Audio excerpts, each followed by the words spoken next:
அனைவருக்கும் வணக்கம். வாரிசு சான்றிதழ் எங்கே விண்ணப்பிக்கணும், யார் விண்ணப்பிக்கலாம், எவ்வளோ காலகட்டத்தில் வாரிசு சான்றிதழ் வாங்க முடியும் அப்படிங்கிற சந்தேகங்களை இன்றைக்கி பார்க்க போகிறோம். பொதுவாக வாரிசு சான்றிதழ் ஒரு இறந்து போன நபர் பேரில் சொத்து இருக்குது, அவர் பேரில் வங்கிகளில் டெபாசிட் இருக்குது, இந்த மாதிரி நேர்வுகளில் அந்த பணத்தை எடுக்கிறது, அவருடைய சொத்துக்கள் தொடர்பான விஷயங்களை தீர்மானிக்கிறது வாரிசு சான்றிதழ் முக்கியமான ஒரு பெரிய ஆதாரமாக தேவைப்படுது.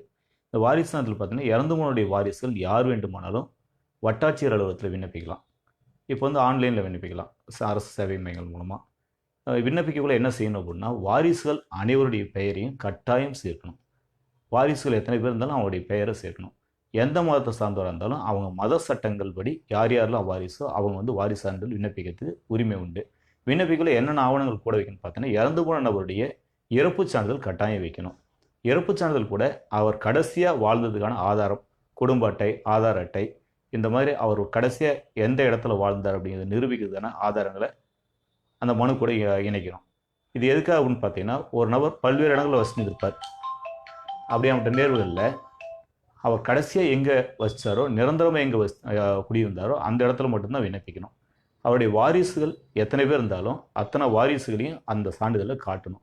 ஒரு வாரிசை கூட விட்டுவிடக்கூடாது. ஒரு வாரிசை விட்டாலும் பின்னாடி தேவையில்லாத பிரச்சனை வந்துடும். ஒரு வாரிசானதற்கான விண்ணப்பத்தை வட்டாட்சியர் அலுவலகத்தை கொடுத்தோம்னா 21 நாட்களுக்குள்ளார வட்டாட்சியர் அந்த சான்றிதழ் விண்ணப்பத்தின் மேலே ஒரு இறுதி முடிவு எடுக்கணும். வாரிசுகள் மத்தியில் ஏதாவது பிரச்சனை இருந்துச்சு அப்படின்னா வாரிசு சான்றிதழ் வழங்குறதை கொஞ்சம் யோசிப்பாங்க. வட்டாட்சியர் அலுவலகத்தில் கொடுக்கப்பட்ட விண்ணப்பம் அல்லது சேவை மையம் மூலமாக கொடுக்கப்பட்ட விண்ணப்பம் கிராம நிர்வாக அலுவலர்கிட்ட போகும். அவங்க அந்த கிராமத்தில் போய் கடைசியாக அவர் எங்கே குடியிருந்தார் அந்த பகுதியில் போய் விசாரணை செஞ்சு அந்த இடத்துல அவர் குடியிருந்தாரா, அவர் உண்மையிலே இறந்து போயிருக்காரா, அவருக்கு வாரிசுகள் இருக்காங்களா, எந்த வாரிசாச்சும் விட்டுட்டோமா அப்படிங்கிறதெல்லாம் விசாரிப்பாங்க. பொதுமக்கள்கிட்ட வாக்குமூலங்கள் வாங்குவாங்க, மனுதாரர்கிட்டையும் வாக்குமூலம் வாங்குவாங்க, மற்ற வாரிசுகள்கிட்டையும் வாக்குமூலம் வாங்கி கிராம நிர்வாக அதிகாரி அதை வருவாய் ஆய்வாளருக்கு அனுப்பிப்பார். வருவாய் ஆய்வாளர் அவருடைய பரிந்துரை கடிதத்தில் அவர் ஒரு விசாரணையை மேற்கொண்டு விசாரணையை முடிச்சுட்டு அந்த அறிக்கையை வட்டாட்சியர்கிட்ட அனுப்புவார். வட்டாட்சியர் இறுதியாக முடிவெடுத்து சான்றிதழ் வழங்குவார். இதில் ஏதாவது பிரச்சனை இருக்குது அப்படின்னா, வாரிசுதாரர்கள் மத்தியில் பிரச்சனை இருக்குது, ஏதாவது வாரிசை விட்டுட்டாங்க, 2 மனைவிகள் 3 மனைவிகள் இருக்குது, அவர் அந்த பகுதியில் குடியிருக்கல, இந்த மாதிரி பிரச்சனைகள் இருந்ததுன்னா வட்டாட்சியர் அந்த வாரிசு சான்றிதழ் வழங்குறதுக்கு தயங்குவார்.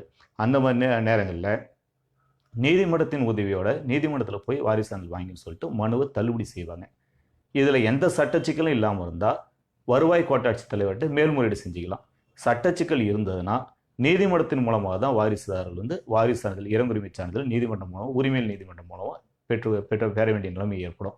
அதனால் விண்ணப்பிக்கக்கூடியவர்கள் உங்களுக்குள்ளார என்ன பிரச்சனை இருந்தாலும் சரி எல்லா வாரிசுதாரர்களையும் அந்த வாரிசு சான்றிதழை காட்டுங்க. ஒரு நபர் விண்ணப்பிச்சா போதும். ஒரு இறந்து போன நபருக்கு ஒரே ஒரு வாரிசு சான்றிதழ் கேட்டு ஒரு வாரிசு எல்லா வாரிசுடைய பெயரையும் உள்ளடக்கி ஒரு விண்ணப்பம் கொடுத்தா போதும். அந்த ஒரு விண்ணப்பத்திலேயே எடுக்கக்கூடிய முடிவு அடிப்படையில் எல்லா வாரிசுதாரர்களும் அந்த வாரிசு சான்றிதழை பயன்படுத்திக்கலாம். நன்றி, வணக்கம்.